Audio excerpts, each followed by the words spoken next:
जय हिंद स्टूडेंट। चलिए अपनी नेक्स्ट क्लास में चलते हैं। ठीक है, कल की क्लास में आपको क्या बताया था मैंने? Structure of plastid. प्लास्टिड में आपके पार्ट बताए थे प्लास्टिड के मैंने, क्रोमोप्लास्ट, ल्यूकोप्लास्ट और क्लोरोप्लास्ट। क्रोमो ल्यूको हो गया था कंप्लीट एंड क्लोरोप्लास्ट का इंट्रोडक्शन दे दिया था मैंने। ठीक है ना, उसी के आगे हम बताते हैं स्ट्रक्चर ऑफ क्लोरोप्लास्ट में क्या क्या बताया था। क्लोरोप्लास्ट में एक तो क्लोरोप्लास्ट में मैंने बताया था कि डबल मेम्ब्रेन वाली स्ट्रक्चर होती है। ठीक है, इसका शेप जो होता है आपका हायर ऑर्गेनिज्म में कैसा, ओवल आकार का, ओवल आकार का बनाते हैं। बाकी और जो जैसे एल्गी वगैरह हैं छोटे और आपके जो प्लांट हैं उनमें इसकी स्ट्रक्चर क्या होती है, अलग अलग फॉर्म में होती है। जैसे आपका एक आपने सुना होगा स्पाइरोगायरा। ठीक है ना, ये हम लिख सकते हैं फॉर्म ऑफ क्लोरोप्लास्ट। क्लोरोप्लास्ट के कितने फॉर्म होते हैं, कितने रूप होते हैं, कितने रूपों में, कितने शेप में आपका पाया जाता है। ये शेप ऑफ, हम लिख सकते हैं शेप ऑफ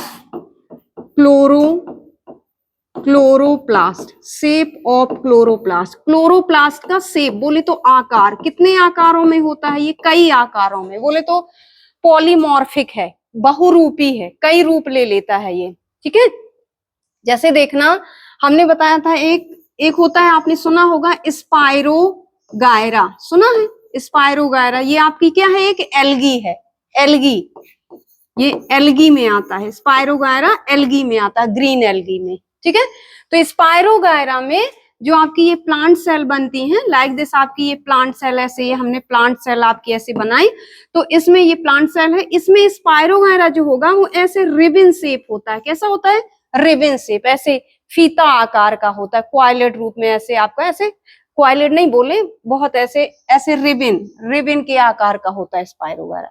ठीक है ना, यही एक होता है ऊडोगोनियम, ये भी आपका क्या है, एल्गी है। तो ऊडोगोनियम की जैसे ये एक स्ट्रक्चर हमने बनाई, ऊडोगोनियम ऐसे सरफेस से किसी अटैच है, तो इसमें जो क्लोरो, ये सेल है, जैसे ये एल्गी सेल है आपकी, ऊडोगोनियम की सेल है, इसमें जो क्लोरोप्लास्ट होगा वो ऐसे नेट फॉर्म में रहता है। कैसे, नेट रूप में, ऐसे ये क्लोरोप्लास्ट है, यहाँ पर क्लोरोप्लास्ट ऐसे भी होता है। ठीक है, एक क्लेमाइडोमोनास होता है, तो क्लेमाइडोमोनास में ऐसे कप शेप होता है क्लोरोप्लास्ट। जैसे ये प्लांट सेल है तो प्लांट सेल में ये कप के आकार का होता है, कप शेप।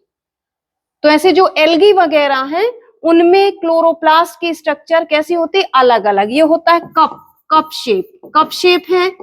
कप शेप किसमें है, क्लेमाइडोमोनास। एक होता है आपका क्लेमाइडोमोनास में आपका होता है कप शेप। ये आपकी एल्गी है। ये आपका ऊडोगोनियम है। क्या है ये, ऊडोगोनियम में है आपका नेट फॉर्म। कैसा है ये, नेट फॉर्म, जालिकावत संरचना में फॉर्म है ये। इसी तरह आपका ये है स्पाइरोगायरा। ये जैसे ये स्पाइरोगायरा में कैसा है, रिबन शेप स्ट्रक्चर है इसकी, फीते के आकार की। ठीक है, फीते के आकार की, ऐसे जैसे फीता हो, सर्पिलाकार टाइप में, इस तरह की आपकी स्ट्रक्चर बनी है। ठीक है ना, लेकिन यही हम प्लांट में, हायर प्लांट में आ जाए, ये तो एल्गी है जो पानी में हरी हरी रहती है। ये एल्गी में हमने बताया कि ऐसे कई रूप हैं। लेकिन प्लांट, बड़े प्लांट में ले, जैसे आपका नीम है, आम है, आपका पीपल, बरगद, ये जो हायर ऑर्गेनिज्म प्लांट हैं, यदि हम इनमें देखें तो एक क्लोरोप्लास्ट की जो स्ट्रक्चर होती है वो ऐसे आपका ओवल के आकार की ऐसे होती है, ओवल के आकार की। कैसी होती है, ऐसे ऐसे आपकी डबल मेम्ब्रेन से आपकी कवर, ओवल शेप हम बनाएंगे। ठीक है, तो इसकी देखते हैं स्ट्रक्चर, हायर प्लांट में देखते हैं। ये है, तो कई रूपों में पाया जा रहा है। ठीक है, इसका कोई भी रूप हम बना सकते हैं। देखना, एक और देखना कि जो इसकी साइज होती है क्लोरोप्लास्ट में, एक तो मैंने बताया था कि टोटल डीएनए का 16% डीएनए आपका क्लोरोप्लास्ट में पाया जाता है, इसलिए क्लोरोप्लास्ट को लार्जेस्ट सेल ऑर्गन बोलते हैं। ठीक है, और डीएनए आपका माइटोकॉन्ड्रिया में 1% पाया जाता है, इसलिए उसे हम सेकंड लार्जेस्ट सेल ऑर्गन बोलते हैं। इसके अलावा क्लोरोप्लास्ट की साइज भी 4.3 mu m into 1.3 mu m, ये इसकी साइज है जो कि बड़ी साइज कही जाती है। ठीक है। साइज ऑफ, यहां लिख लेंगे साइज ऑफ क्लोरोप्लास्ट। क्लोरोप्लास्ट की ये साइज है जो कि अदर ऑर्गेन से आपकी बड़ी है, इसीलिए भी क्लोरोप्लास्ट क्या होता है, बड़ा होता है। एक तो माइक्रो डीएनए की वजह से कि केंद्रक के डीएनए का 60% डीएनए इसमें आ जाता है, इसलिए वो बड़ा है, मेन रीजन तो वही। और दूसरा साइज भी इसका बड़ा है, इसलिए आपका ये सेल ऑर्गन बड़ा कहा जाता है, ठीक है ना। और दूसरा फंक्शन सबसे बड़ा है। यदि प्लांट ना हो तो अर्थ के जितने भी ऑर्गेनिज्म हैं आपके और जीव जंतु हम लोग सब हैं, उनको भोजन कहाँ से मिले, ठीक है ना।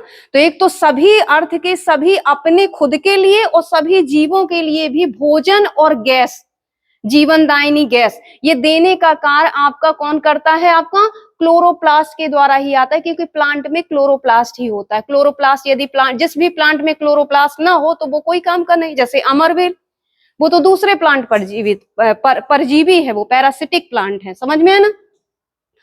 तो एक आपके ऐसे तीन रीजन हैं, तीन रीजन हम बता सकते हैं कि क्लोरोप्लास्ट बड़ा क्यों है। एक तो सबसे मेन डीएनए, दूसरा साइज और तीसरा उसका फंक्शन, ठीक है।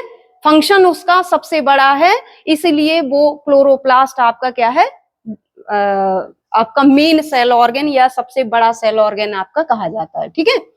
नेक्स्ट देखना, यहां हम बताते हैं कि जो क्लोरोप्लास्ट होता है, क्लोरोप्लास्ट आपका कैसा है, डबल मेम्ब्रेन से आपका कवर होता है।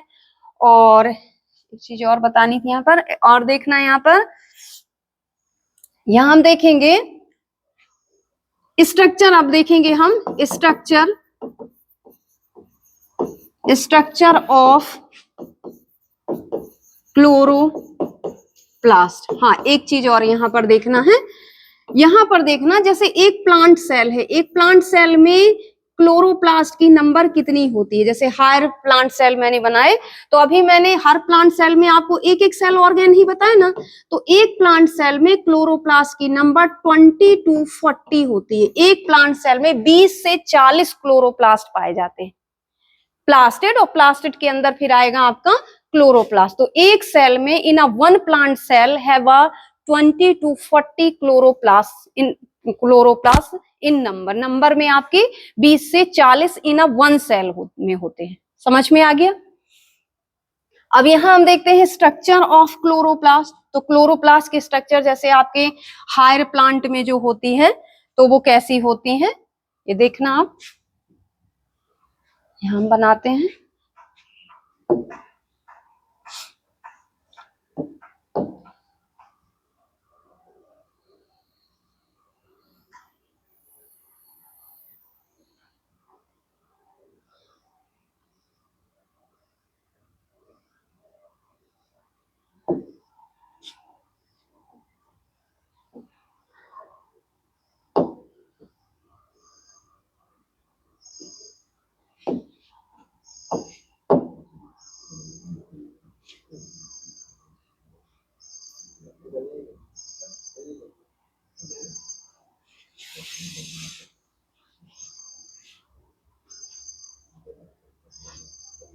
ये डबल मेम्ब्रेन हो गई है, इसे हम बोलेंगे आउटर क्लोरोप्लास्ट मेम्ब्रेन, बाहरी हरित लवक झिल्ली, ठीक है, बाहरी हरित लवक झिल्ली। अंदर वाली को बोलेंगे हम inner chloroplast membrane, inner chloroplast membrane, ठीक है। इन दोनों के बीच में पेरी क्लोरोप्लास्ट स्पेस, इसे हम क्या बोल सकते हैं, peri chloroplast membranous space, membrane भी लगा सकते हो, नहीं भी लगाओगे तो भी चलेगा, मेम्ब्रेनस स्पेस या पेरी क्लोरोप्लास्ट स्पेस। जैसे पेरी माइट्रोकॉन्डियल स्पेस बोलते थे ना, तो मेम्ब्रेन नहीं भी लगाओगे तो भी चलेगा आपका, ठीक है। इस तरह से पेरी क्लोरोप्लास्ट स्पेस, ये हो जाएगा स्पेस। दो झिल्लियों के बीच का प्लेस, जहां पर आपका क्या रहता है, एक लिक्विड, क्या होता है, एक लिक्विड जो मेम्ब्रेन को क्या करता है, अलग अलग रखता है और प्रोटेक्शन का भी ये लिक्विड वर्क करता है इस तरह से। अब inside of chloroplast membrane present the semi liquid material, ये आपका यहाँ पर क्या पाया जाएगा, एक लिक्विड और सॉलिड दोनों चीजें पाई जाएंगी, उसे हम क्या बोलते हैं, सेल के अंदर जो आपका रहता है आपका सेमी सॉलिड मटेरियल, उसे क्या कहते हैं, साइटोप्लाज्म। इसी तरह आपका जो यहाँ पर माइटोकॉन्ड्रिया के अंदर, सॉरी क्लोरोप्लास्ट के अंदर जो इसका सॉलिड लिक्विड मटेरियल होगा वो आपका दो पार्ट में डिवाइड होगा, कितने पार्ट में, दो, कहलाएगा आपका क्लोरोप्लास्ट का मैट्रिक्स, ठीक है ना, क्लोरोप्लास्ट का मैट्रिक्स बोल सकते हैं इसे। क्लोरोप्लास्ट मैट्रिक्स जो होता है ये है आपका यहाँ अंदर आपका पाया जा रहा है, ये ऐसे, ये देखना आपका ये आपका ऐसे पाया जाएगा, इसे हम बोल सकते हैं क्लोरोप्लास्ट मैट्रिक्स, क्लोरोप्लास्ट मैट्रिक्स। अब इसका जो क्लोरोप्लास्ट मैट्रिक्स है वो दो भागों में बटा रहेगा, कितने भागों में, दो भागों में, ठीक है ना। एक भाग को हम बोलते हैं स्ट्रोमा और एक भाग को हम बोलते हैं ग्रेना, ठीक है। एक मैट्रिक्स जो होता है वो दो भागों में बटा रहेगा, एक स्ट्रोमा और एक होता है आपका क्या, ग्रेना। तो देखना जैसे आपका ये अभी पाया जा रहा है क्या, स्ट्रोमा, स्ट्रोमा ऐसे चारों तरफ जो होता है ये स्ट्रोमा है। स्ट्रोमा में क्या होता है कि आपका ये सर्कुलर डबल स्टैंडर्ड डीएनए, ये हो गया आपका सर्कुलर, और ये आपका यहाँ डबल स्टैंडर्ड डीएनए, ये सर्कुलर डबल स्टैंडर्ड डीएनए क्या हो गया आपका, ये circular double standard DNA, DNA पाया जाता है, कितने परसेंट, 16% होता है, ठीक है। एक होता है इसमें स्पेशल एंजाइम, उस एंजाइम का नाम है रुबिस्को, ये सबसे इंपॉर्टेंट है, इसे ध्यान रखना आप, रुबिस्को एंजाइम, ये केवल प्लांट सेल में पाया जाता है रुबिस्को एंजाइम, और सबसे अधिक प्रोटीन बनाता है, प्लांट में सबसे अधिक प्रोटीन बनाने का कार्य करता है रुबिस्को एंजाइम। लगभग कितनी प्रोटीन बनाता है, 16%। देखना 100% प्रोटीन बनाने के लिए 100% जितनी एक सेल को जरूरत है, ठीक है, एक सेल को जितनी जरूरत है उतनी प्रोटीन बनाने के लिए हमें 120 एंजाइम की जरूरत होती है। कोई ना कोई रिएक्शन, कोई ना कोई मटेरियल बनता है किसी ना किसी की उपस्थिति की वजह से। केमिस्ट्री आपने पढ़ी है ना कि किसी ना किसी की, किसी कैटालिस्ट, किसी एंजाइम, कोई फैक्टर, कुछ ना कुछ वहां प्रेजेंट किया जाता है तभी जाकर के वो रिएक्शन होती है। जैसे हम देखें फोटोसिंथेसिस ही, तो फोटोसिंथेसिस में यदि सनलाइट ना दें, क्लोरोफिल ना दें, तो क्या कार्बन डाइऑक्साइड और वाटर का रिएक्शन हो पाएगा, नहीं होगा ना। तो कोई भी रिएक्शन किसी ना किसी की प्रेजेंट में होती है। तो यहाँ पर ये 120 एंजाइम मिलकर के एक सेल की क्या करते हैं, 100% प्रोटीन का फॉर्मेशन करते हैं। कितने परसेंट, 100%, जिसमें से 120 में से एक एंजाइम समझ लीजिए रुबिस्को, क्या है, रुबिस्को। तो रुबिस्को ने बना दी कितनी, 100 की 16% आपकी प्रोटीन यहां बना दी। कितने परसेंट बची अब आपकी, 84% बची कि नहीं बची, 84% प्रोटीन अभी अब बनना है। तो अब इस 84% प्रोटीन को कितने एंजाइम बनाएंगे, 119 एंजाइम की प्रेजेंट में अब आपकी 84% आपकी बनेगी। यदि अब हम 119 एंजाइम में एक एंजाइम का निकालें कि एक एंजाइम कितने परसेंट प्रोटीन बनाएगा, तो 1% से भी कम आपकी आएगी, 0 पॉइंट में आएगी कि नहीं आएगी। तो आपको समझ में आ गया कि यहाँ पर रुबिस्को सबसे स्पेशल एंजाइम है जो सबसे अधिक सेल के, प्लांट सेल में सबसे अधिक प्रोटीन बनाने का कार्य करता है।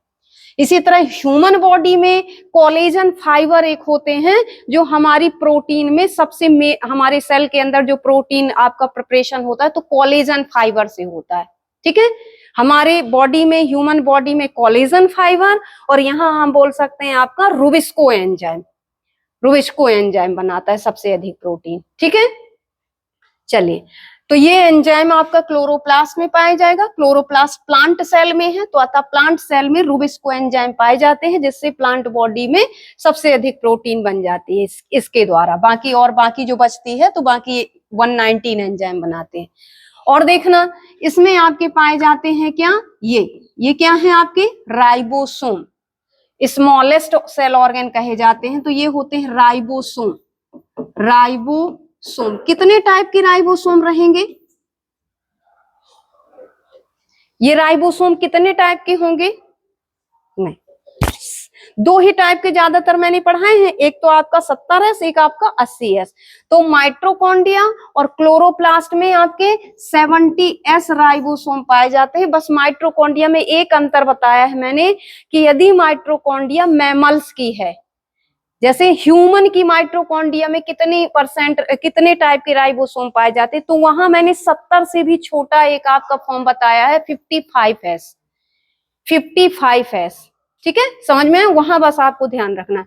यदि हम यहाँ बात करें कि ये 70S राइबोसोम कहाँ कहाँ पाए जाते हैं, यदि आ जाए कि 70S प्रकार के राइबोसोम ऑप्शन में दे दिया जाए आपको 2-3 सेल ऑर्गन ऐसा कि कहाँ कहाँ पाए जाते हैं, तो आप क्या लिखोगे, 70S नहीं, 70S राइबोसोम कहाँ कहाँ पाए जाते हैं, प्लांट्स में, प्लांट सेल में नहीं बोलोगे आप,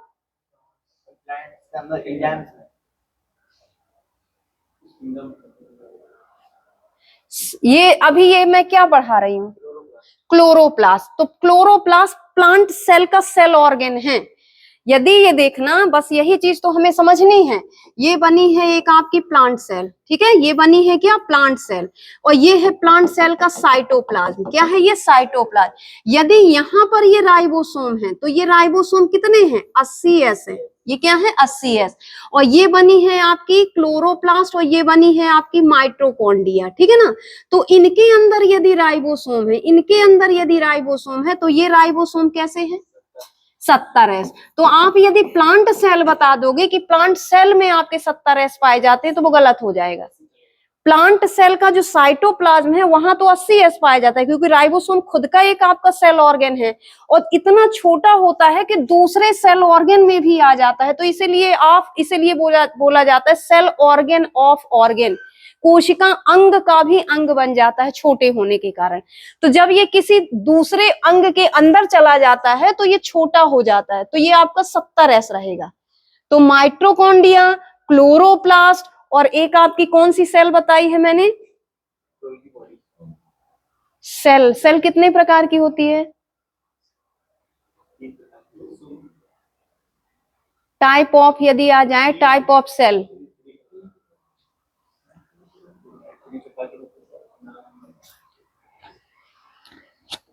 यदि आ जाए टाइप ऑफ सेल तो कितने प्रकार के लिखोगे। Division on the basis of division नहीं पूछ रही हूँ, ह्यूमन बॉडी की सेल को नहीं पूछ रही हूँ मैं डायरेक्ट क्वेश्चन कर रही हूँ कि how many type of cell.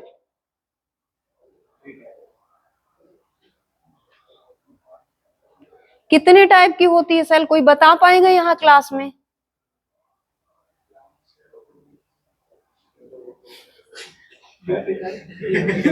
क्या पढ़ते हैं यार तुम लोग, 2 टाइप की होती है ना, हाँ 2 टाइप की तो होती है, पर कौन कौन सी होती है, प्रोकैरियोटिक और यूकैरियोटिक। लिखते भी नहीं हो क्या सही से, हाँ, प्रोकैरियोटिक यूकैरियोटिक, बोलती भी हूं मैं, लिखती भी हूं, और पढ़ते क्यों नहीं हो तुम लोग। ऐसे में कैसे निकलेगा फिर एग्जाम, बताओ कि अभी 4-5 दिन की चीज, पहले पढ़ाई हुई चीज मैं पूछ रही हूँ, तो आप बता रहे हो कि सेल होती है 3 प्रकार की। गलती से कल मैंने division on the basis of division base पर ह्यूमन बॉडी में कितने टाइप की सेल को डिवाइड किया गया है सेल डिवीजन को लेकर के, कल मैंने इतना गलती कर दी है कि ये बता दिया है एक्स्ट्रा, ये नहीं बताती। अब माइंड में हो गया आपके 3 प्रकार की सेल होती है, वो ह्यूमन बॉडी में विभाजन को लेकर के सेल को 3 कैटेगरी में डिवाइड किया गया है। बाकी यदि सीधा सा क्वेश्चन आता है कि कोशिका कितने प्रकार की होती, तो पीछे से आंसर जो मिल रहा है प्लांट सेल और एनिमल सेल, तो ये यदि अब दोबारा बोला तो वहीं आकर के मैं खींच के दूंगी फिर। सेल होती है दो प्रकार की, एक होती है प्रारंभिक कोशिका, एक होती है विकसित कोशिका, बोले तो प्रोकैरियोटिक और यूकैरियोटिक। यही तो फर्स्ट क्लास से ही समझा रही हूं मैं। सेल का पूरा इतना डिटेल चल रहा है कि अब तक तो बिल्कुल एकदम इतना अच्छे से हर उससे आपका पूरा पूरा समझाया जा रहा है। इतनी साइटोलॉजी कोई नहीं पढ़ाएगा आपको, इसलिए पढ़ा रही हूँ कि साइटोलॉजी आपका स्ट्रांग हो जाए, कभी भूले नहीं ये।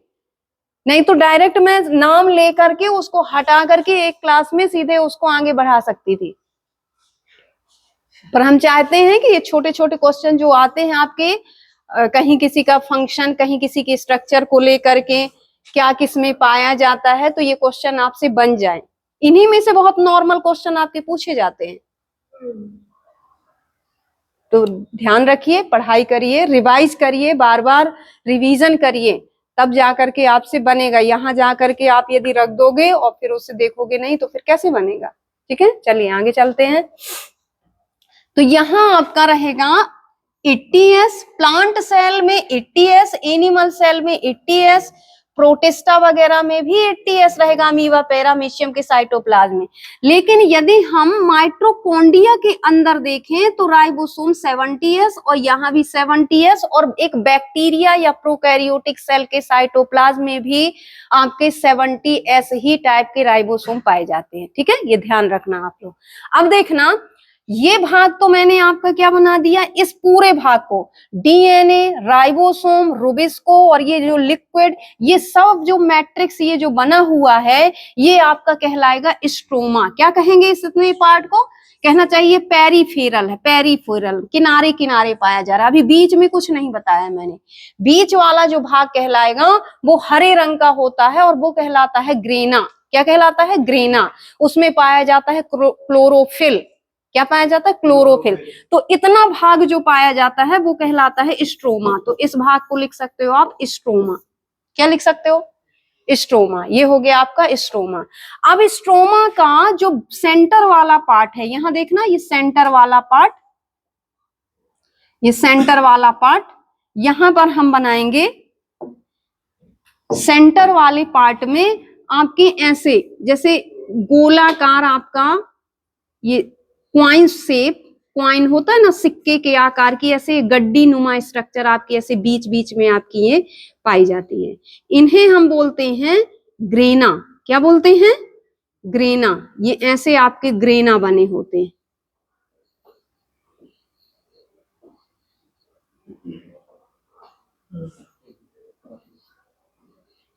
ये ऐसे ग्रेना, ऐसे बना दो आप जितने भी आपको भरने हो।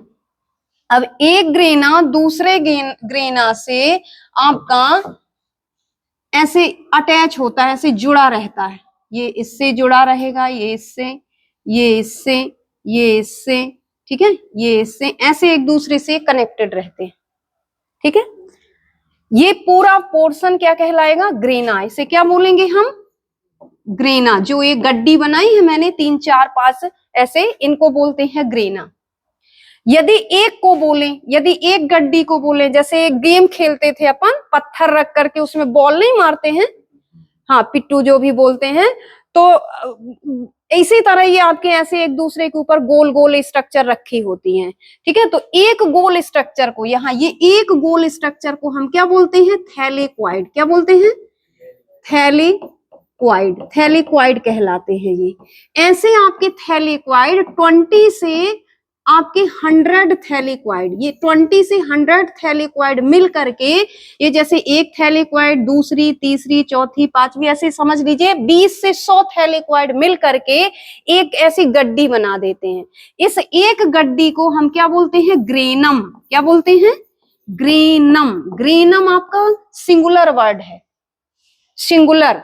ठीक है, और जब आपके ऐसे कई ग्रेनम, जैसे ये 1 ग्रेनम, 2 ग्रेनम, 3 ग्रेनम, 4 ग्रेनम, ऐसे बहुत सारे, इसी तरह आपके 20 से 100 ग्रेनम जब मिलते हैं, ऐसे 22 आपके 100 ग्रेनम मिलते हैं, 20 to 100 ग्रेनम मिलते हैं, तो क्या बनता है? एक ग्रेना बनता है। क्या बनता है? एक ग्रेना। हाँ, 20 से 100 ग्रेनम, जैसे अभी आपके ये 4 बने हैं, 4 ग्रेनम बने हैं ना, ऐसे हम यदि 20 से 100 बना दें तो आपका बनेगा 1 ग्रेना। क्या बनेगा? 1 ग्रेना। समझ में आ गया ना? तो ऐसे आपका ग्रेना का फॉर्मेशन होता है। ठीक है, अब आपकी जो थैलेकॉइड स्ट्रक्चर बनाई है ये मैंने, ये गोल गोल, इस गोल गोल स्ट्रक्चर के अंदर जिसे हम थैलेकॉइड बोलते हैं, इसके अंदर क्या भरा होता है? तो इसके अंदर भरा होता है एक ग्रीन पिगमेंट। दिख रहा है ये ग्रीन कलर का? दिख रहा है ग्रीन ग्रीन कि नहीं दिख रहा? रुक जाओ और डार्क करती हूँ। ये देखो, ये अब दिखेगा, ये ग्रीन ग्रीन दिख रहा है। इसी को हम बोलते हैं क्लोरोफिल। क्या बोलते हैं? क्लोरोफिल। तो थैलेकॉइड के अंदर पाया जाता है क्लोरोफिल। क्लोरोफिल, क्लोरोफिल, ये होता है क्लोरोफिल। एक थैलेकॉइड के अंदर क्या पाया जाता है? क्लोरोफिल। तो ये आपका ये क्लोरोफिल भरा रहेगा, इसके अंदर ये क्लोरोफिल भरा रहेगा, ये सभी के अंदर क्या रहेगा? क्लोरोफिल। और क्लोरोफिल ही क्या करता है? सनलाइट को एब्जॉर्ब करके उसे केमिकल सब्सटेंस में, बोले तो सूर्य ऊर्जा को अवशोषित करके उसे कार्बोहाइड्रेट में बदलने का कार्य करता है। समझ में आ गया ना?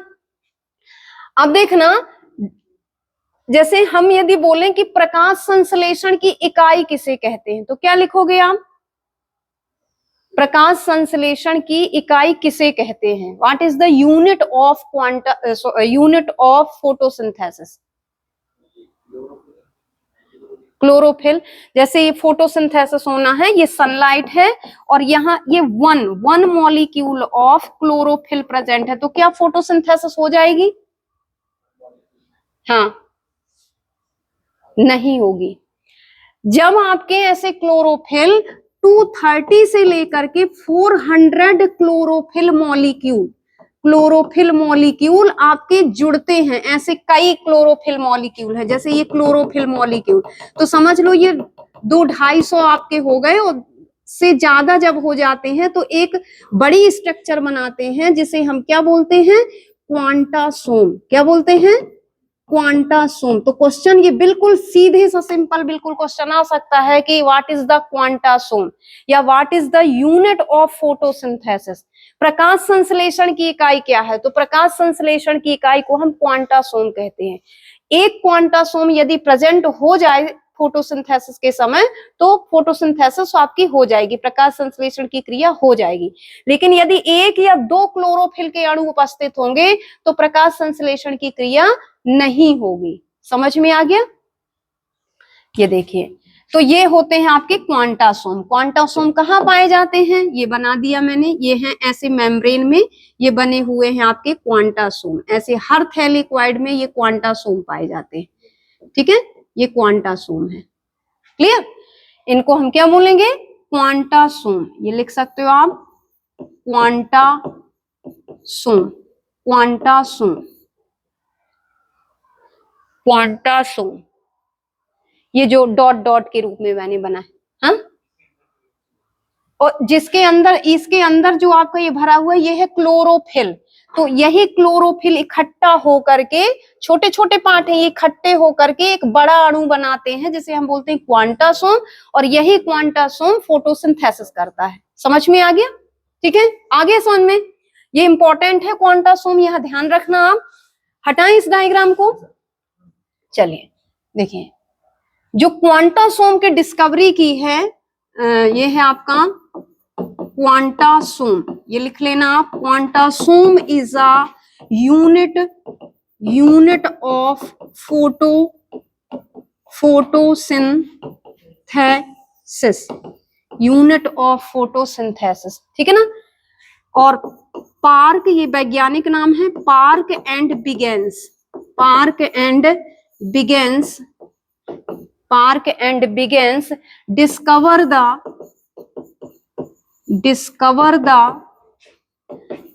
क्वांटासोम। पार्क और बिगेंस ने क्वांटासोम की डिस्कवरी की थी। ठीक है, क्वांटासोम की डिस्कवरी किसने की है? पार्क और बिगेंस, ये वैज्ञानिक नाम है, ये लिख लेना।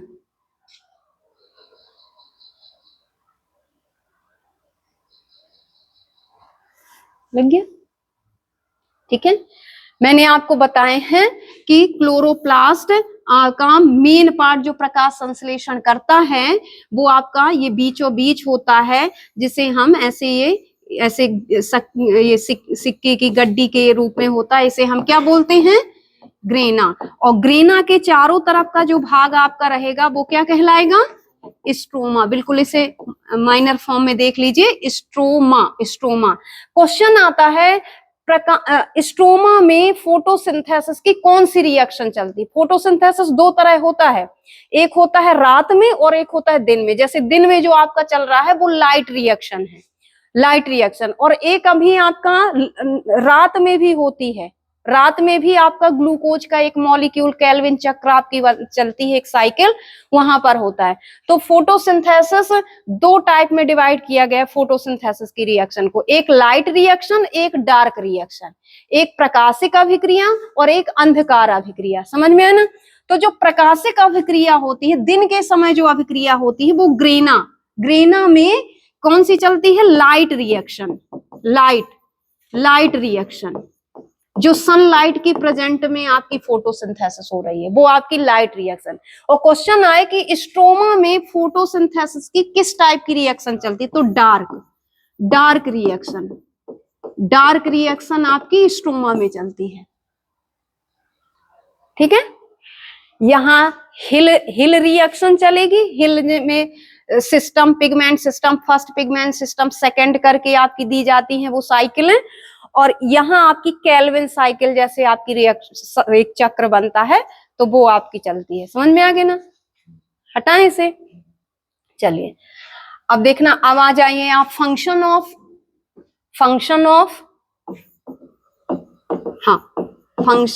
क्लोरोप्लास्ट।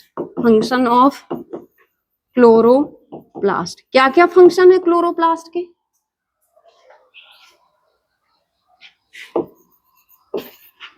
क्लोरोप्लास्ट का मेन फंक्शन क्या है? क्लोरोफिल। क्लोरोफिल क्या कर रहा है? क्लोरोप्लास्ट में क्लोरोफिल पाया जाता है ना, तो क्लोरोफिल क्या कर रहा है? फोटोसिंथेसिस कर रहा है। ठीक है ना? सबसे मेन फंक्शन है कि आपका ये क्या करता है? फोटोसिंथेसिस रिएक्शन कंप्लीट करता है। ठीक है ना? ये फोटोसिंथेसिस का फंक्शन करता है,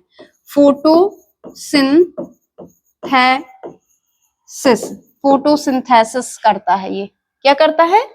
कंप्लीटेड द फोटोसिंथेसिस। या ये ना हो तो फोटोसिंथेसिस हो ही ना, प्रकाश संश्लेषण की क्रिया करता है ये। ठीक है, नेक्स्ट देखना, सेकेंड फंक्शन क्या हो जाएगा? जब फोटोसिंथेसिस होता है तो क्या आपका निकलती है? ऑक्सीजन। ऑक्सीजन रिलीज करता है। तो कहना चाहिए ये O2 एंड CO2 का बैलेंस करता है, बैलेंस ऑफ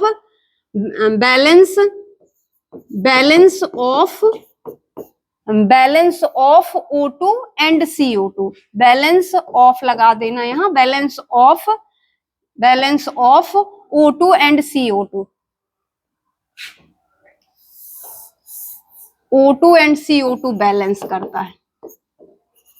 ठीक है, ऐसे लिख सकते हो आप।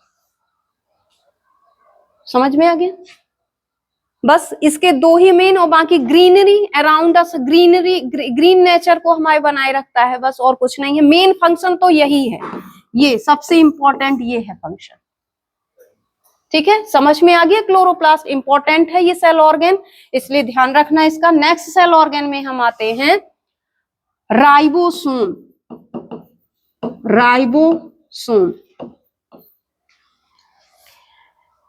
राइबोसोम की डिस्कवरी की है पैलेडे ने। पैलेडे साइंटिस्ट हैं। 1955 में पैलेडे ने डिस्कवर किया है। पैलेडे इन 1955 पैलेडे discover the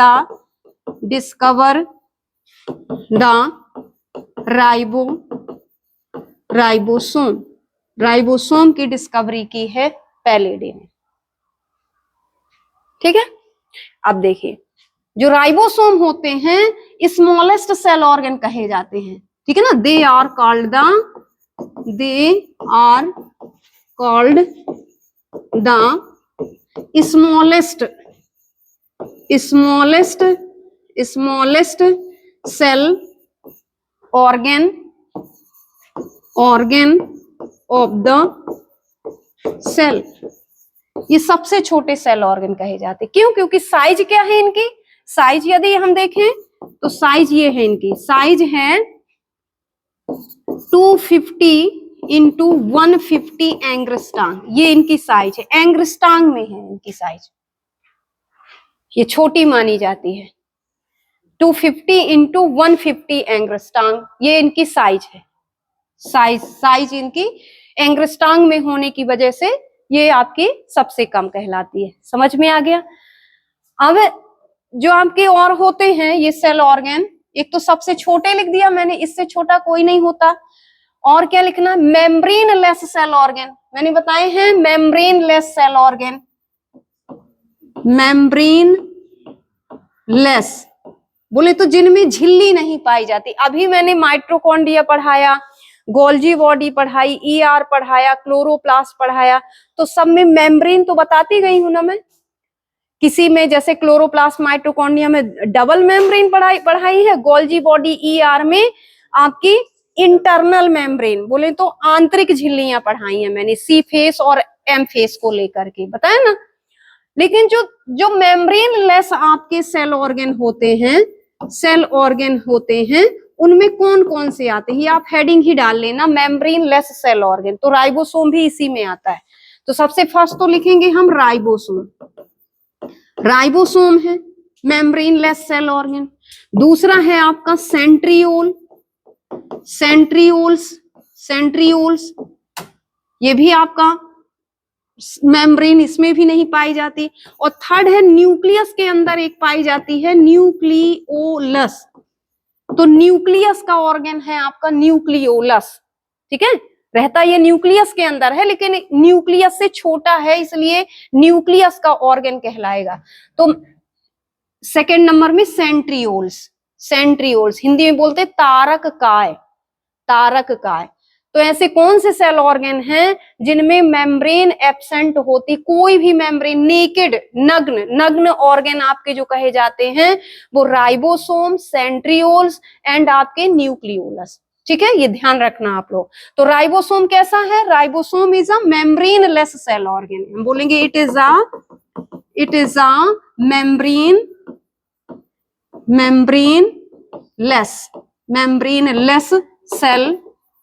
membrane less cell organ, ठीक है। It is also called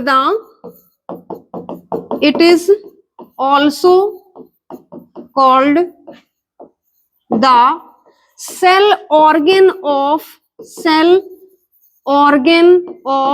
organ, इसे हम कोशिका अंग का अंग कहते हैं। इतना छोटा होता है कि जैसे ये एनिमल सेल है, इसमें आपके ये राइबोसोम है, तो राइबोसोम साइटोप्लाज्म में जैसे ये है, जैसे ये माइटोकॉन्ड्रिया आपकी ये बना दी मैंने माइटोकॉन्ड्रिया, ये गोल्जी बॉडी, ऐसे तो ये भी सेल ऑर्गन है, ये भी सेल ऑर्गन है, ये भी सेल ऑर्गन है। समझ में आ गया ना? ये बड़े हैं साइज में, ये बड़े हैं लेकिन ये क्या है? छोटा है। जैसे अपने स्टाफ में है ना, हम हैं, डी सर हैं, अपने प्रदीप मिश्रा सर जी हैं, तो सभी हम लोगों का स्टाफ है ना। लेकिन अब देखो कि इसमें से आपका यदि एज वाइज देखा जाए तो छोटा कौन कहलाएगा? कौन छोटा है? तो उसमें से आप काउंट करोगे ना कि कौन छोटा है, इसमें से कौन सीनियर है, कौन छोटे हैं, ऐसे। तो सेम मतलब ये तीनों आपके क्या है? ये सेल ऑर्गन है। क्या है आपके? Cell organ. तो यहाँ पर सभी की वैल्यू बराबर है, ठीक है, सभी की वैल्यू साइटोप्लाज्म में सभी की वैल्यू क्या है? बराबर है। सभी अपने अपने सब्जेक्ट में क्या है? स्ट्रॉन्ग है। समझ में आ गया ना? लेकिन जब ये राइबोसोम किसी सेल ऑर्गन के अंदर चला जाता है तो ये इसके अंडर में आ जाता है, ठीक है। अभी इसकी वैल्यू अलग थी, लेकिन जब ये इसके अंदर चला गया तो अब ये इसका क्या हो गया? इसके द्वारा कंट्रोल किया जाने लगा। जैसे ये माइटोकॉन्ड्रिया के अंदर अभी मैंने बताई थी, तो माइटोकॉन्ड्रिया के अंदर जो राइबोसोम पाए जाते हैं ये कितने होते हैं? 70 S, लेकिन यहाँ पर कितने हैं? ये 80 S। तो यहाँ बड़े हैं, लेकिन जब किसी ऑर्गन के अंदर चले जाते हैं तो वो क्या हो जाते हैं? छोटे हो जाते हैं। समझ में आ गया ना। तो इसलिए ये जो लाइन लिखी है मैंने कि ribosome is also called the cell organ of organ, मतलब सेल ऑर्गन तो है लेकिन सेल ऑर्गन का भी ऑर्गन कहलाने लगता है। समझ में आ गया ना। तो माइटोकॉन्ड्रिया के अंदर या क्लोरोप्लास्ट के अंदर आ जाने के कारण इसे कोशिका अंग का भी अंग कहने लगते हैं। समझ में आ गया, ठीक है। और बाकी फैक्ट्री ऑफ प्रोटीन तो कहते ही है इसको, ये मालूम है आपको कि ribosome is called the factory of protein. यहां हम लिखेंगे टाइप ऑफ राइबोसोम। राइबोसोम कितने प्रकार के होते हैं? राइबोसोम कितने प्रकार के होंगे? स्पेशल राइबोसोम कितने प्रकार के होते हैं? 2। एक होते हैं आपके कौन से? एक होते हैं 70S और एक होते हैं 80S।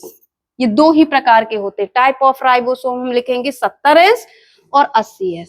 अब आपको पता है कि 70S का फॉर्मेशन कैसे होता है। ऐसे राइबोसोम की स्ट्रक्चर यदि हम देखें तो ऐसे होता है, एक आपकी क्या होगी, एक बड़ी यूनिट, ये आपकी ऐसी एक बड़ी यूनिट और इसमें एक होती है छोटी यूनिट।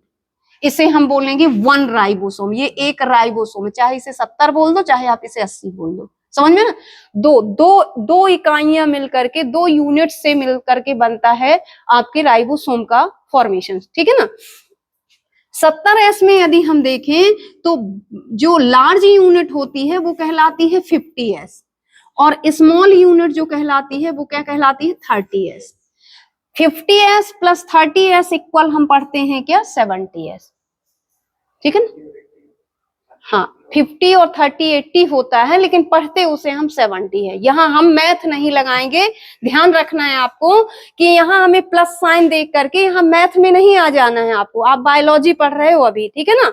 तो यहाँ आपकी साइज, ये जो बड़ी साइज होती है ये कहलाती 50S और जो छोटी साइज होती है वो कहलाती है 30S। तो 50 और 30 मिलकर के बनते हैं आपके 70S राइबोसोम। क्या बनते हैं? 70S ribosome. समझ में आ गया। सेम इसी तरह 80S राइबोसोम की जो लार्ज यूनिट कहलाएगी वो 60S और जो स्मॉल यूनिट कहलाएगी वो 40S। इसको हम क्या पढ़ेंगे, ये आपकी लार्ज यूनिट और ये आपकी स्मॉल यूनिट। ये हो गई आपकी 60S और ये हो जाएगी आपकी 40S। ये इसे हम क्या पढ़ेंगे 80S राइबोसोम। इसे 100 नहीं पढ़ेंगे, इसे हम 80 पढ़ेंगे।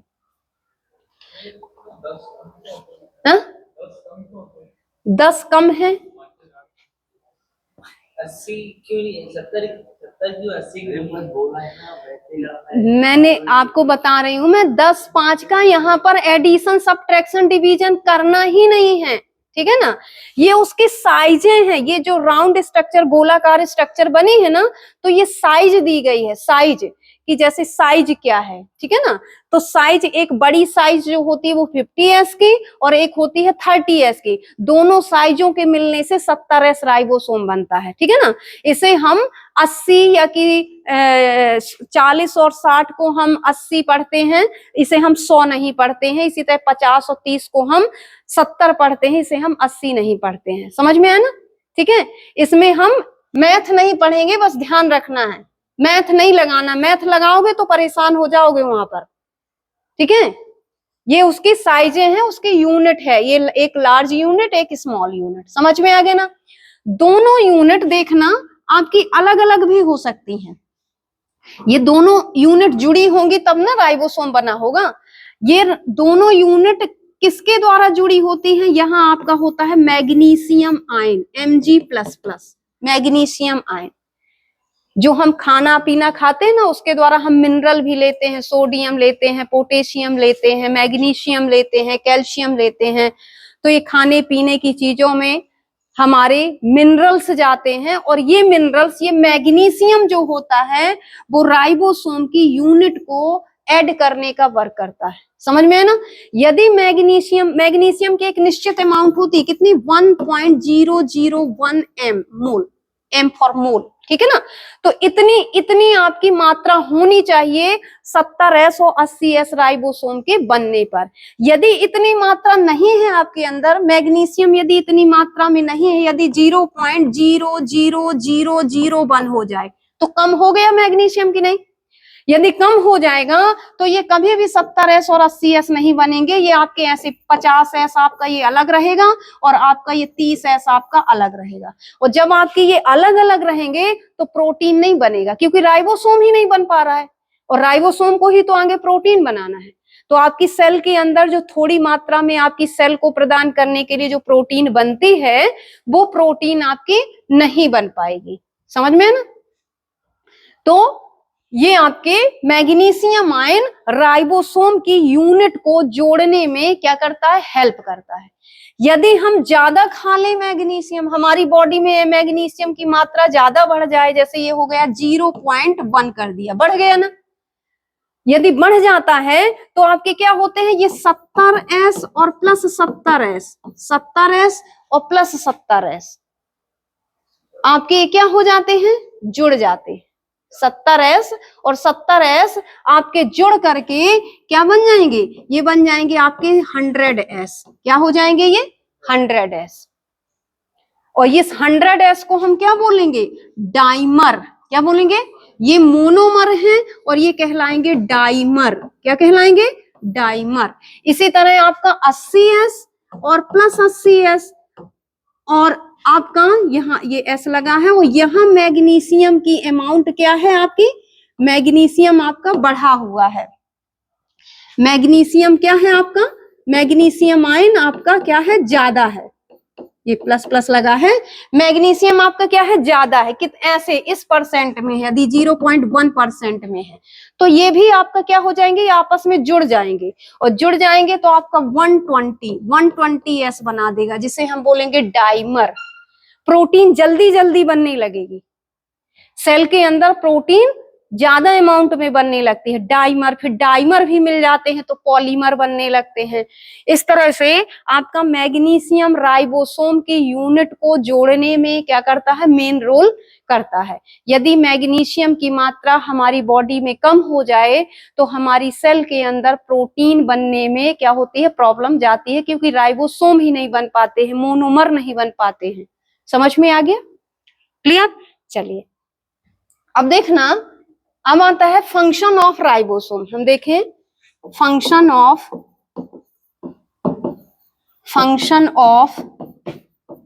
राइबोसोम।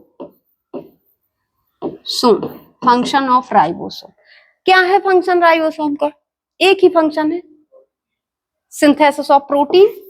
ये हो जाएगा सिंथेसिस ऑफ प्रोटीन, प्रोटीन का निर्माण करता है ये।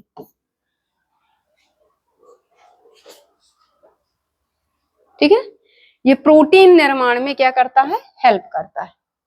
ठीक है, चलिए आगे आते हैं हम दूसरे सेल ऑर्गन में। बाकी तो आपको पता ही है कि एस जो लगाते हैं, एस आपकी क्या है, ये आपकी राइबोसोम को मेजर करने की एक यूनिट है, जिसे हम स्वेदबर्ग एक साइंटिस्ट का नाम था स्वेदबर्ग। तो स्वेदबर्ग ने अपने नाम के अकॉर्डिंग इसका नाम क्या दे दिया था, स्वेदबर्ग यूनिट। ये क्या है, measurement of ribosome, ribosomal unit कहलाती है। समझ में ना, राइबोसोम को नापने की इकाई कही जाती है। इसका दूसरा नाम भी मैंने बताया था, सेडिमेंटेशन कॉफिशिएंट, ये भी नाम है इसका। यदि ऑप्शन में ये ना मिले तो फिर ये मिलेगा। इसे ये भी कहते हैं और ये भी कहते हैं। समझ में आ गया? ठीक है, एस के द्वारा क्या मेजरमेंट किया जाता है, मैंने बताया था आपका क्या मेजरमेंट किया जाता है, साइज एंड डेंसिटी। ठीक है, चलिए आगे देखते हैं, हटा दे इसे। नेक्स्ट आपका आएगा लाइसोसोम। लाइसोसोम देखें हम, लाइसोसोम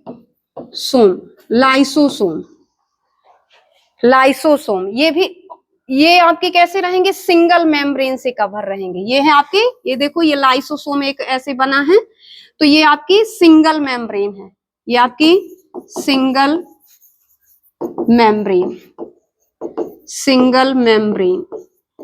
सिंगल मेम्ब्रेन से क्या है, आपका कवर होता है। ये लाइसोसोम के अंदर का मटेरियल है, जिसके अंदर क्या पाए जाते हैं, 50 type of 50 type of digestive enzyme, जो कि हर एंजाइम का वर्क क्या है आपका, डाइजेशन ही करना है सीधे। कुछ भी सेल के अंदर जाएगा तो उस मटेरियल का डाइजेशन करना इसका काम है, ठीक है। लाइसोसोम की यदि हम देखें डिस्कवरी आपकी सबसे पहले किसने की है, 1955 में ही। डी डुबे कहलाते हैं आपके, डी दुबे नहीं लिखना, डुबे ऐसे लिखना, DUBEY नहीं लिखना है, DUVE लिखना है, डी डुबे ही बोलते हैं इन्हें, ठीक है ना। हाँ, ये डी, ये लिखेंगे डी डुबे, लग गया, ठीक है। इन्होंने लाइसोसोम की क्या की है, डिस्कवरी की है। लाइसोसोम सिंगल मेम्ब्रेन से बाउंडेड स्ट्रक्चर होते हैं। लाइसोसोम के अंदर 50 टाइप ऑफ डाइजेस्टिव एंजाइम पाए जाते हैं, जो कि क्या करते हैं, एनी टाइप ऑफ मटेरियल का डाइजेशन करते हैं। इन्हें हम और क्या कहते हैं, सुसाइडल ऑफ द बैग, इन्हें आत्महत्या की थैली, हाँ, इसे हम आत्महत्या की थैली या सुसाइडल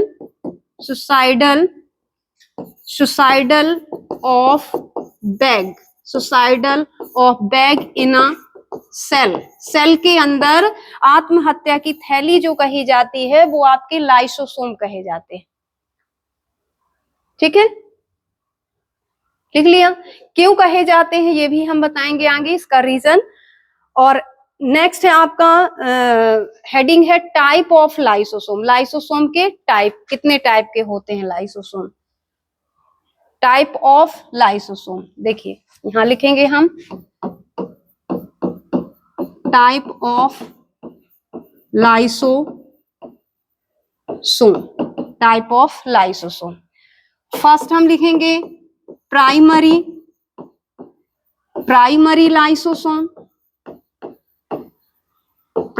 लाइसोसोम। सेकेंडरी लिखेंगे हम सेकेंडरी लाइसोसोम, सेकेंडरी हो गया सेकेंडरी लाइसोसोम। सेकेंडरी लाइसोसोम को ही हम बोलते हैं हेट्रोफेगी लाइसोसोम, ठीक है। फिर आता है आपका रेसिडुअल लाइसोसोम। एक है आपका प्राइमरी, सेकेंडरी और रेसिडुअल लाइसोसोम, ठीक है। और फिर एक और आपका मेन आपका कहलाता है ऑटोलाइसिस टाइप ऑफ लाइसोसोम। तो वो ऑटोलाइसिस वहां पर अपनी दिखाता है, ठीक है। तो अभी पहले तीन को देखो, इनको कि क्या कहे जाते हैं। ये जो आपका प्राइमरी लाइसोसोम है, देखना इधर क्या है, सामने देखो। प्राइमरी लाइसोसोम आपकी क्या होते हैं, इमैच्योर लाइसोसोम होते हैं। बोले तो पहले बनने वाले लाइसोसोम। जैसे आपका ये सेल है और ये आपका ये ओल्ड लाइसोसोम है और ये आपका न्यू यंग बिल्कुल लाइसोसोम है, ठीक है ना। तो इसमें थोड़ी सी जो एंजाइम है वो ज्यादा एक्टिव नहीं होते, जिसकी वजह से ये ज्यादा वर्क नहीं कर पाता, डाइजेशन वगैरह में स्लो रहता है। कहना चाहिए ये बिल्कुल इमैच्योर टाइप ऑफ लाइसोसोम होते हैं, जिसकी वजह से यहाँ पर डाइजेशन बिल्कुल ना के बराबर होता है। समझ में आ गया ना। लेकिन जो सेकेंडरी लाइसोसोम होते हैं ये मैच्योर लाइसोसोम कहे जाते हैं, और इनमें चाहे आप सभी जो एंजाइम हैं आपके सभी एक्टिव हो जाते हैं। तो चाहे आपका सेल, ये जैसे ये सेल है तो सेल के अंदर चाहे सॉलिड आइटम आए चाहे लिक्विड आइटम आए, ये सभी एंजाइम निकल करके इसका क्या कर देते हैं, डाइजेशन कर देते हैं, ठीक है ना। तो किसी भी टाइप के फूड आइटम का डाइजेशन जो होता है वो आपका हेट्रोफेगी लाइसोसोम। हेट्रो इसलिए कि सॉलिड और लिक्विड दोनों टाइप का, किसी भी टाइप का। तो हेट्रो मतलब दो तरह का मतलब सॉलिड भी और लिक्विड भी। तो दोनों तरह के भोजन का डाइजेशन जो आपका करता है वो सेकेंडरी लाइसोसोम कहा जाता है। समझ में आ गया ना। जो आपका टर्सरी है या बोले तो रेसिडुअल लाइसोसोम है, तो इनमें वो लाइसोसोम आते हैं कि जिनमें आपका जैसे आफ्टर डाइजेशन के बाद कुछ आपका यदि कुछ भी अनडाइजेस्टेड फूड पार्टिकल अवशेषी जिसे बाहर निकालना है, विषाक्त पदार्थ है, जो पॉइजनस मटेरियल है। तो ऐसे लाइसोसोम जो आपका अपशिष्ट पदार्थ रखते हैं, अनडाइजेस्टेड पार्ट रखते हैं, या विषाक्त पदार्थ जिसे पचाने में सेल को नुकसान हो सकता है या लाइसोसोम को नुकसान हो सकता है, समझ में है ना। तो वो आपके उस मटेरियल को क्या करते हैं, कैप्चर करके रखते हैं, तो वो आपके कहलाते हैं रेसिडुअल लाइसोसोम, ठीक है। और या कि हम इन्हीं को बोलते हैं अवशेषी लाइसोसोम, ठीक है, या अपशिष्ट पदार्थ को रखने वाले लाइसोसोम या टर्सरी लाइसोसोम भी लिख सकते हैं। समझ में आ गया ना। एक होते हैं, देखना कि जो इनके फंक्शन हम देखेंगे, तो फंक्शन, मेन फंक्शन क्या है लाइसोसोम का, डाइजेशन करना, मतलब किसी भी टाइप के मटेरियल का क्या करना, डाइजेशन करना। देखना यहाँ पर फंक्शन यदि हम देखेंगे, यहाँ पर फंक्शन आपका मेन फंक्शन है इसका क्या करना, डाइजेशन करना, किसी भी फूड आइटम को लिक्विड में बिल्कुल कन्वर्ट कर देना, ठीक है ना, तभी फिर एनर्जी आपकी बनेगी। अब देखना आपका जो डाइजेशन होता है, तो डाइजेशन बेस पर इसको देखने को मिलता है। एक होता है आपका क्या, जैसे ऑस्टियोफेगी क्या कहलाता है, ऑस्टियोलॉजी कहलाती है स्टडी ऑफ बोन, ठीक है। तो ऑस्टियो वर्ड बोन, ये बोन का भी पाचन कर देता है, बोन मोने हड्डियों को भी लिक्विड में बदल सकता है ये। जैसे कभी कभी हाथ में देखा है ना अपन ने, 5 की जगह 6 उंगलियां आ जाती हैं, या कि कोई हड्डी आपकी आउट ग्रोथ करके निकलने लगती है। तो डॉक्टर लोग कैसे सर्जरी करते हैं, सर्जरी जब करते हैं तो उसके पहले एक स्प्रे किया जाता है। स्प्रे मतलब यही आपके लाइसोसोम टाइप के आपके एंजाइम, आपके डाइजेस्टिव एंजाइम डाले जाते हैं, ताकि वहां पर आपका क्या हो जाए, वो गल जाए, जिससे वो आसानी से वहां पर आपका क्या हो सके, निकल सके। तो ये अनवांटेड या आउट ग्रोथ हुई आपकी एक्स्ट्रा बोन को भी क्या कर देता है, वहां से हटा देता है, डाइजेस्ट कर देता है, लिक्विड में आपका वहां पर कन्वर्ट कर देता है, ठीक है ना, जिससे सर्जरी आसान हो जाती है। तो ऑस्टियोफेगी दिखाता है, क्राइनोफेगी दिखाता है, क्राइनोफेगी क्या कहलाता है, ग्लैंड, कोई भी ग्लैंड यदि बाहर निकालनी है तो ग्लैंड को भी ये क्या कर देता है, हटा देता है, ठीक है ना। जैसे ऑपरेशन में कोई ग्लैंड आपकी बाहर, जैसे आपका थायराइड का कैंसर हो जाता है, पैंक्रियाज का कैंसर हो जाता है, तो वहां भी आपका ये ग्लैंड को भी आपका क्या कर देता है, डाइजेस्ट कर देता है, ठीक है। यहां हम बोलते हैं आटोलाइसिस आपका दिखाता है। ये आटोलाइसिस क्या है, आटोलाइसिस, ये आत्महत्या की थैली इसे क्यों बोला गया है, तो इसमें देखना कि क्या करता है ये, कि जैसे ये है आपके लाइसोसोम पड़े हैं, ये लाइसोसोम है, ये लाइसोसोम ऐसे, ये लाइसोसोम है।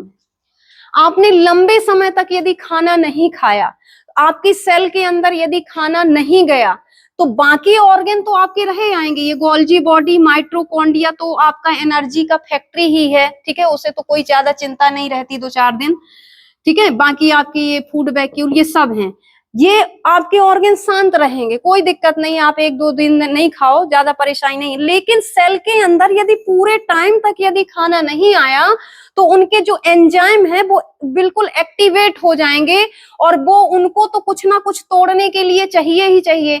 तो अब वो क्या करेगा, तो उस समय या तो आप खाना खाओ, यदि आपने खाना नहीं खाया, 9 दिन का व्रत चल रहा है आपका, तो उस समय ये सेल ऑर्गन का डाइजेशन करने लगता है। सेल ऑर्गन नहीं मिला तो गोल्जी बॉडी इस तरह पूरे अपने ओल्ड लाइसोसोम सबको ये खा जाएगा। जब कुछ नहीं बचेगा तो लास्ट में ये बचेगा न्यूक्लियस को, पहले अटैक नहीं करता न्यूक्लियस पर, ठीक है ना। जब सेल के अंदर कुछ नहीं बनता तब ये न्यूक्लियस पर अटैक करता है, न्यूक्लियस को खत्म कर देता है। और न्यूक्लियस खत्म तो कंट्रोलर खत्म, ब्रेन खत्म, मतलब पागल, अब उसको समझ में नहीं आया, अब कुछ भी नहीं, तो उस समय फिर ये क्या कर देता है, अपनी मेम्ब्रेन को खोल लेता है। क्या कर लेता है, पूरी ये मेम्ब्रेन खुल गई, जिससे पूरे एंजाइम आपके ये बाहर आए, और एंजाइम बाहर आए तो पूरी सेल को लिक्विड में बदल दिया, तो ये खुद खत्म हो गया। तो आटोलाइसिस, आत्महत्या की थैली, इसीलिए इसे हम बोलते हैं आत्महत्या की थैली। तो लंबे समय तक आपका खाना नहीं खाने पर आपकी सेल क्या हो जाती हैं, नष्ट हो जाती हैं, लाइसोसोम सेल को डिस्ट्रॉय कर देता है, ठीक है ना। और जब आपके 2-4 सेल आपकी नष्ट होती हैं, हजारों सेल आपकी, लाखों सेल आपकी नष्ट होती है, तब भी पर असर नहीं आपका बॉडी में दिखता। लेकिन ऐसा डेली का यदि रूटीन रहता है तो हमारी बॉडी में वीकनेस, आपका स्किन की, आपका ग्लो वगैरह, ये सब आपका क्या होता है, ये देखने को मिलता है, जो कि लाइसोसोम का ही आपका प्रॉपर डाइट ना लेने से, टाइम से खाना पीना ना खाने से ये रीजन आपका देखने को मिलता है। समझ में आ गया ना। तो ये है आपका लाइसोसोम, आज कंप्लीट होता है। फंक्शन, मेन फंक्शन है लाइसोसोम का कि डाइजेशन करना। ओके, जय हिंद।